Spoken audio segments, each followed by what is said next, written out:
Hey guys, welcome to the final episode of the Haynes series. Now, said many times in the past few videos, but I think I finished this project about a year and a half ago. I've just been really slack with the videos. So this episode's going to run through a whole bunch of little random videos I've taken throughout it. Some fitting out the interior, some other random jobs and systems I did. And then we'll have a look at where I actually finished up with this. So I'll jump back now to when I was doing, I think it was the interior panels. Probably would have been nearly 2 years ago now. So I want the floor to sit completely level the whole way across. I don't want there to be a lifted up bit where the fuel tank is. So I'm just doing two big carpeted panels to drop down. So again, it's a good idea to clean it all down with wax and grease, so this stuff adheres properly. I just got it all from Bunnings along with the spade.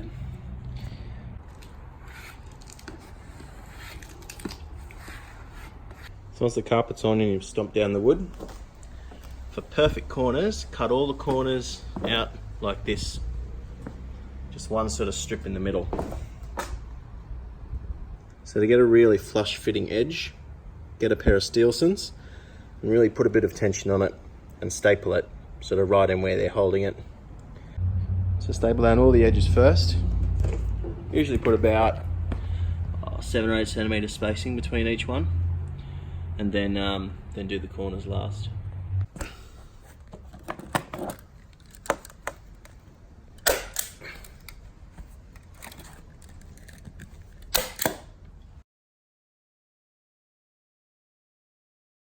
Right, so I'm going to actually make a bit of furniture for the inside of it, mainly the rear lounge, a few plates for up the front. And for the bases for everything, I'm going to use this. So it's called Seaboard, or I think its technical name is HPDE. It's a high density polyethylene. It's plastic, you never have to coat it. It'll never rot. It lasts for ages and it looks fresh too. I've got a few different sizes. I think this is a 12mm. I've got a thinner one over the side for some other bits, a 6mm. So I'm gonna cut all my bits out of this, make all the bases. Probably the only part of this project I'm actually gonna hand over to a professional is to actually do the cushions, because I just wouldn't do them well. There's a close-up of the product. Now this stuff, I think it's about 300 bucks a sheet, so I probably measured it and marked it out 5 times. Just going to cut it with a circular saw now. This is the first panel of Seaboard or PVC that's going to go in, and fixing it with the brackets we just made. Right, so that's it bolted in. 4 brackets. Going to be like a ski locker and storage. So it's going to be a lift lid goes along here. I'm just going to make the whole thing relative to this edge because it's flat, and draw down what I want there. So just test fitting it here. All seems to fit pretty well. At first I put it on upside down, and it's very non-symmetrical, the back of this boat. So don't ever make one of these based on its symmetric, because it was way off on one side. So this is a thinner sheet of the boat board or Seaboard, HPDE. This is only a 6mm sheet. And what this one's for, this is for the backing or the base of all the cushions. So all these cutouts I'm about to do, they're all cushions or interior trim. So I'll cut these all out with a circular saw, but I'm doing the corners with a jigsaw. Now, it sounds trivial, but there is actually a bit of a technique to get really consistent corners like that. You can't pick a radius that's too small.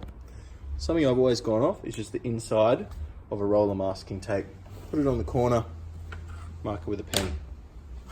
As for actually cutting it, try and do this holding a camera.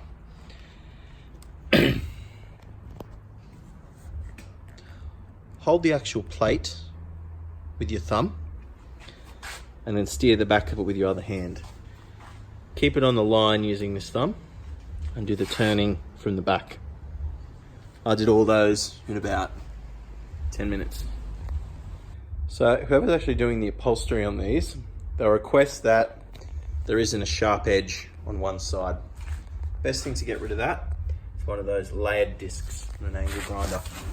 You don't have to take much off. just make it not a sharp edge that's going to cut through the vinyl. Right, that's all them done. Time for a test fit. These are the seats. Just an eBay special. I think it was $160 for both of them, and the bases are about $50. Now, that comes off. What I have noticed is it wouldn't have even been a bad idea just to put 3 of these across here. Would have worked perfectly, to be honest. But I've already sent the cushions away to be upholstered, so it'll be a bit more expensive that way. That's them in. That's about all there is to say. You can turn around and adjust the height, so pretty happy with them. So all this trim that I got back, I'm just fixing it in place with these angle brackets. You probably should use stainless steel, but I think these black powder coated ones, they're about $2, not $13, and all up there's 9 brackets. So that's the choice I made. So here's the interior and how it ended up. These are the upholstered panels throughout the back there. That's all them adhered on. That's the ski locker, all finished, and it opens up like that. You've got plenty of access down there, battery and arm isolators down there. Messed around with hoses a bit, leading to the motor. Ended up settling with one of these. It just really sort of cleaned everything up. As for the dash, originally I fitted just some cheapy switches. They shitted themselves pretty quickly, so I went for a proper marine set. Really happy with the dash, how it turned out. It ended up looking pretty clean. Not too impressed with that. Went back under warranty a few times, but it seems to be working now. It's nothing fancy, just an Elite TI7. Behold my first wiring job. It looks a bit messy, but it's functional and it's safe, which is the main thing. I use that one big switch panel, and they've got fuses built into them, so that sort of eliminates the need for any of those blade fuses and wires going everywhere.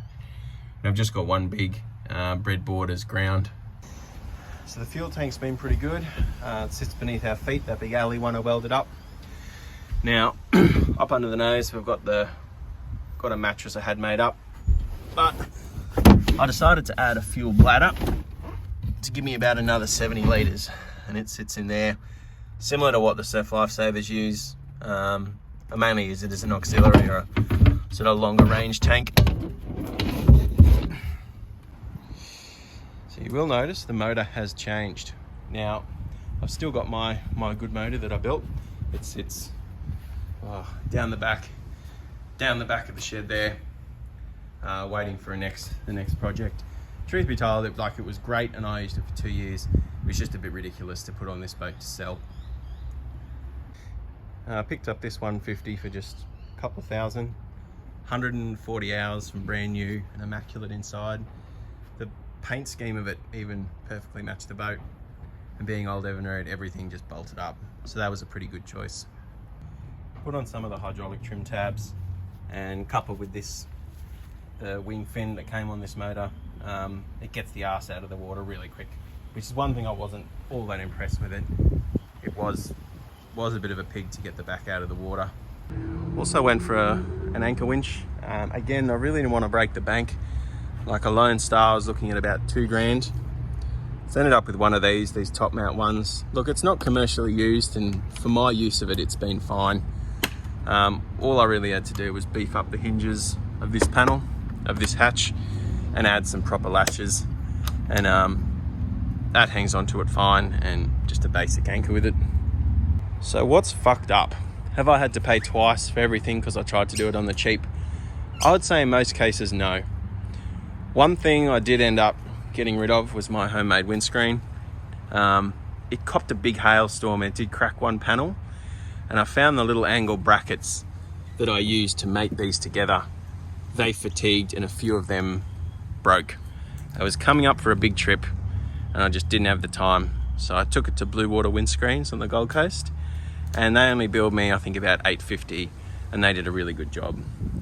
And mine sits bent and broken in that pile now. The Commodore wheels and tyres, one of them exploded. That wasn't pretty. So we've just got Steelies on there now. The motors, got to say, they've been awesome. I think OMC were making really good quality gear. No stator issues or burnt pistons or anything. All up, I probably put about 180 or 200 hours on the 225. and I've put about 50 on this in the last 6 months. I'd say overall I'm pretty satisfied in how this turned out. If I do it again, things I would have done differently, I would have bought a bigger boat. That's just me, which is what I have done now. That's the next series. And you saw I did part of the floor and then I did part of the transom. If you're going to go to the extent and pull as much out as I did, just do the whole thing. I wish to every day that I did the whole thing either in Thermolite or like a good quality ply. Strip the whole interior out, ribs, stringers, transom, everything, and just got a completely fresh start. I think that would have also added a lot to the resale value. Everyone seems to be pretty wary of these. They know the rot in them is a common problem. Most people seem to enjoy the series on YouTube. Always a few people with negative comments, but my response to them all is the same thing. This was never a 40 grand rebuild. Like, I'm on the Old School Haynes page. People that do them from start to finish, ground up, they're dropping 40 grand on them. In terms of materials and everything I put into this, I put about 12 into it, and I think I got a pretty good result. So thanks for watching. I hope you enjoyed this. There's definitely another project coming up.